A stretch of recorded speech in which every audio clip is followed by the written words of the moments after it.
Hey guys, and welcome back to the J2O channel. And this is your match review of Bournemouth nil, Chelsea 1 in what was a hard fought win for us. Not a good performance overall from us, but I'm not quite surprised. At the end of the day, with this system, with what Maresca wants out of these players, it's going to take a bit of time. And it doesn't surprise me that these are the types of games we're having so far. Because at the end of the day, I kind of expected it. And I kind of mentioned it videos back about how this team is we're gonna have to rely on this team's individual quality just to get us going in terms of how we start this season. And a game like this is a prime example of it. It's literally the best example I could give. I'm gonna delve deep into it a lot more as the video goes on. But if you're new here, make sure to like, comment, subscribe, um, share the video, and yeah, let's just get straight to it. I mean, the first thing I do want to mention before we do actually talk about the football and the game in general is I'm sorry that I've not made a video in quite a while. My phone, which I use to obviously record my videos, edit, upload, and stuff like that. It crashed. It crashed on me. I just got it back a few days ago. Had to get it fixed. I literally had no access to a phone for 5 days. You know, had no access to social media. I could only access Twitter literally through my TV. Had to use my Xbox to access Twitter, which is a madness.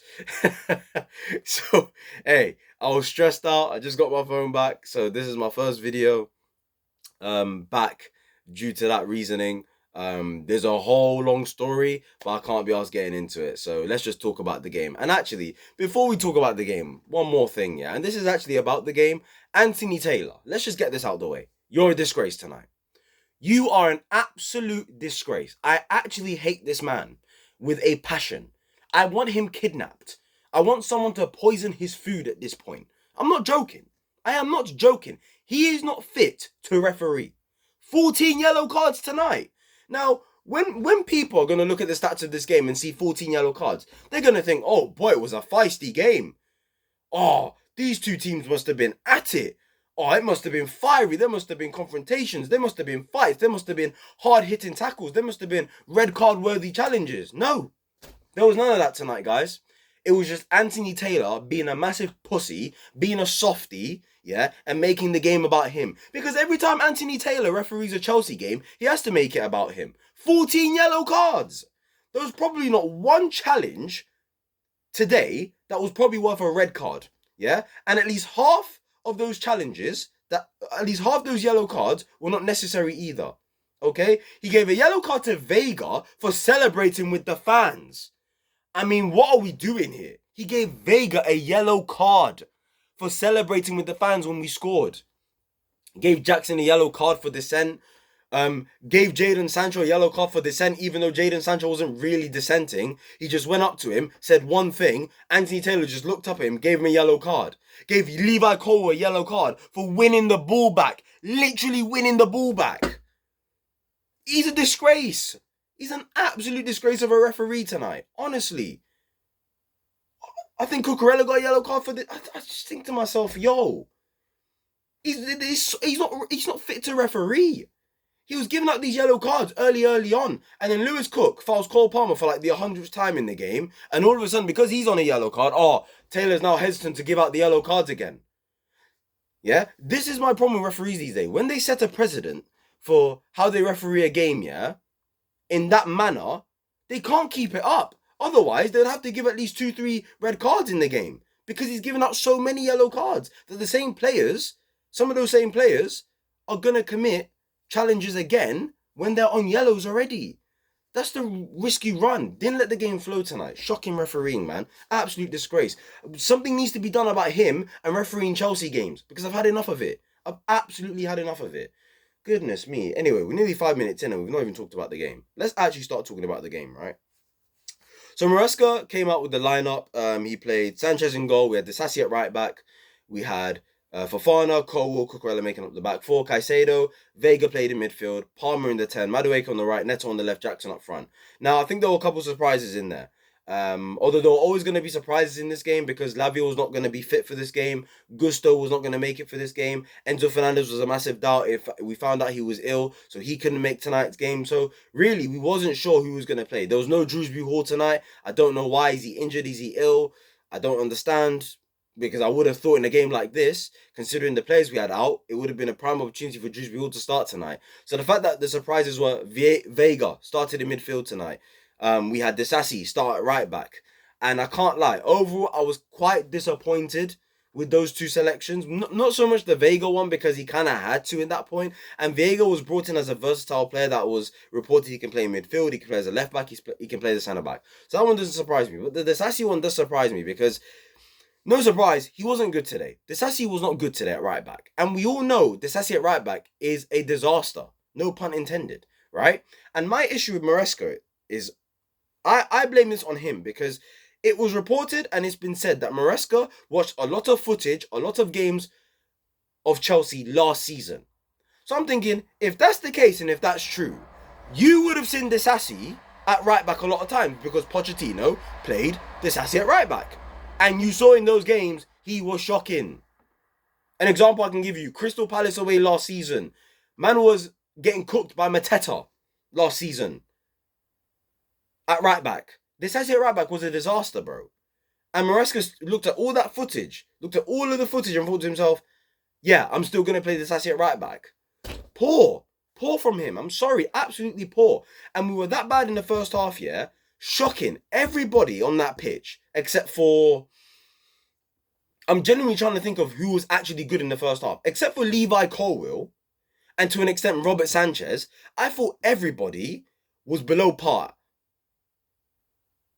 I can put Caicedo in that bracket as well. Except for Caicedo, Levi Colwill, and Robert Sanchez to an extent, I thought everybody was poor. Cucurella at left back, getting rattled by Semenyo, Adam Smith. His head wasn't in the game. He got a yellow card for a stupid reason. Desasio at right back, getting cooked for dear life. Dear life. There was a miscommunication he had with Fofana, where he's expecting Fofana to get the ball. You're a defender, mate. Get back. He's just slowing down, expecting Fofana to just get the ball. Idiocy. Fofana, it was his fault for the penalty. I was blaming Sanchez at the time, but I didn't see that Fofana actually gave a loose pass to him. There's not much Sanchez could have done, right? So Fofana was shocking. Palmer, they were just isolating him. They were stopping him. And I thought Palmer, to be fair, was trying his very best to really deal with that because the way they set up with their mid-block, we just couldn't get the ball to Palmer a lot. And every time we got the ball to him, they would just touch tight on him all the time. Madueke, quiet, not good enough. Neto on the left wing, I'm sorry. For me, Neto cannot play as a left winger in this team if we're not playing against a team that's playing a high line. Okay, if it Spurs away, fine. But teams like Bournemouth, who like to play a mid-block, Neto at left wing just doesn't work. He's there for his crossing, and he's there to run in behind. He didn't do either of those things today. So as far as I'm concerned, I don't want him out there. I believe he'll get his opportunities at right wing, but he should only play left wing if we're playing against teams that play a high line, or who like to keep possession of the ball, so we can hit them on the break, or he comes on and plays there against tired legs when we're winning the game and they're chasing the game. Like Wolves away. When we was winning the game clearly 5-2, Wolves are committing bodies forward, they're trying to score, and he got in behind, served João Felix.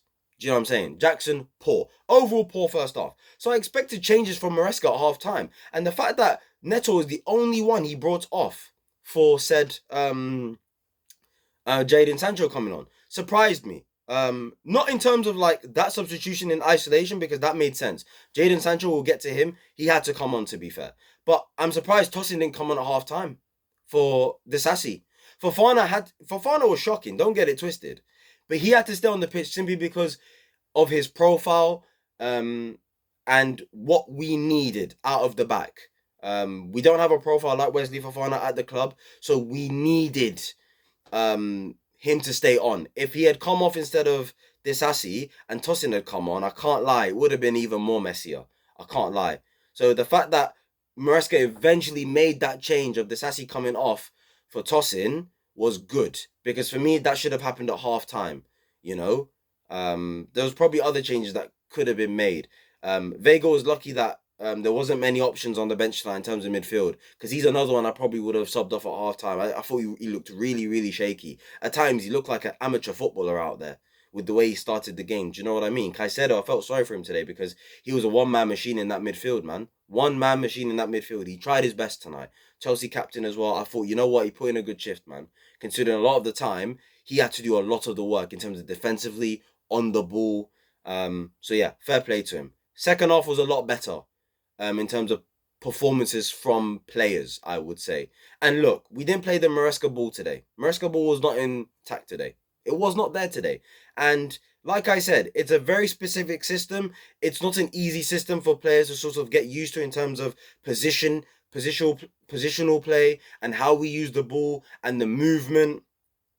It's not easy. It's not going to be easy. That's why I said a long time ago, a couple videos ago, look, at the start of this season, we're going to have to rely a lot on player quality, because this system is not easy to really get up to speed with. Like I said, in terms of the system peaking, second half of the season, you're going to see the system really be in its full flow. You're going to see Maresca ball in full effect second half of the season. This first half of the season, you're not going to see it. It's going to be messy. It's going to be chaotic at times, just like it was in the Wolves game. Crystal Palace game, we struggled with their mid block. Here today, Bournemouth were better than us and we didn't play well. So we're going to have to rely on individual quality from either the starting players or the players coming off the bench to get us these wins. And you're going to see this a couple more times before the system really gets into its full effect. In terms of the substitutes, Sancho came on. I thought he was absolutely fantastic. Man of the match display in 45 minutes. I mean, he came on, he looked bright, he looked confident, he wanted the ball, he was taking on players. I thought him and Cucurella, the understanding, the chemistry between those two, I think was absolutely brilliant. The fact that Cucurella is making those underlapping runs to give Sancho the space to cut inside if he wants to. Sancho is in fact feeding Cucurella the ball because Cucurella's got space to put a cross in. So I thought that was really good from them both. There was a moment where there was really good play between them where I'm pretty sure Cucurella gave him the ball. Cucurella's making an underlapping run. Sancho, weight of pass was brilliant to Cucurella.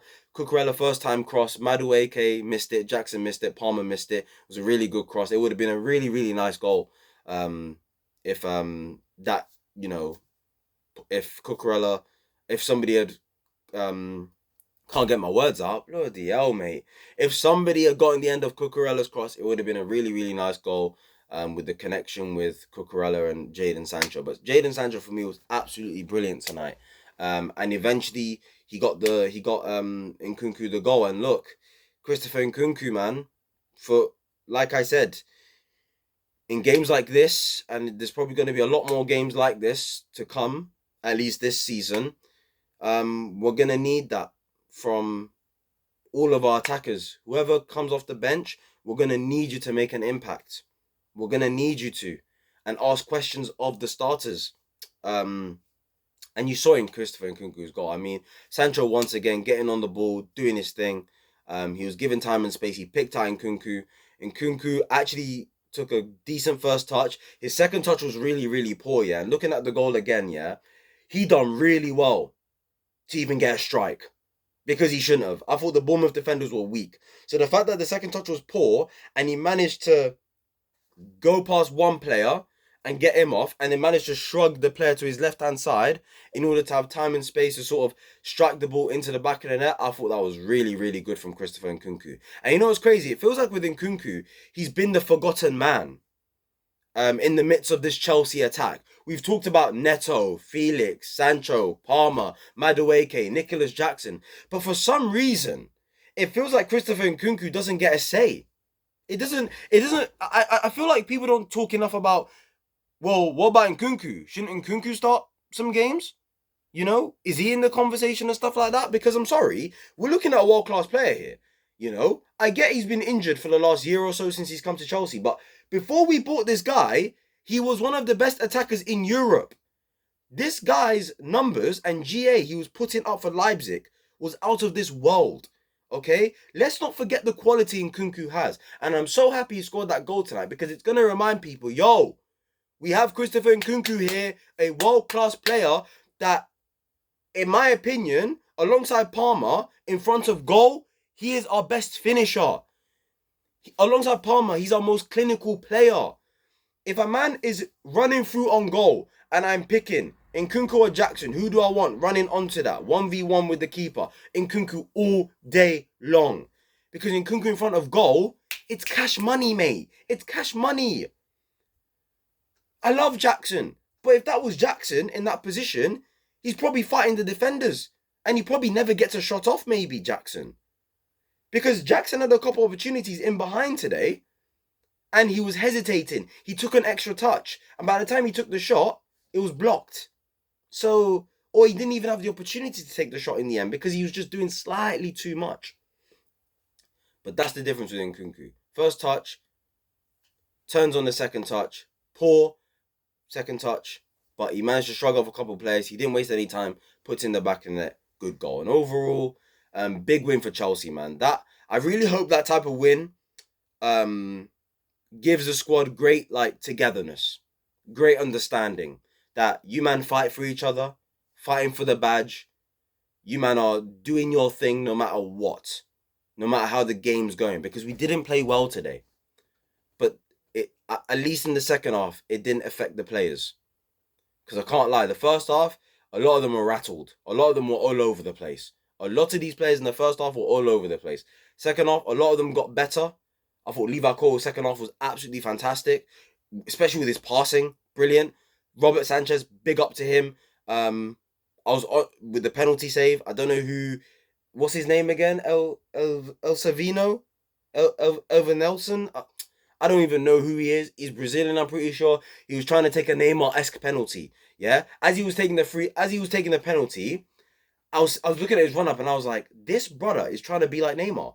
Who does bro think he is? He thinks he's Neymar. So when Sanchez saved that, I was like, hold that, you pagan. Trying to be like Neymar and that with the whole penalty technique. Get out of it. Sanchez made some quality saves.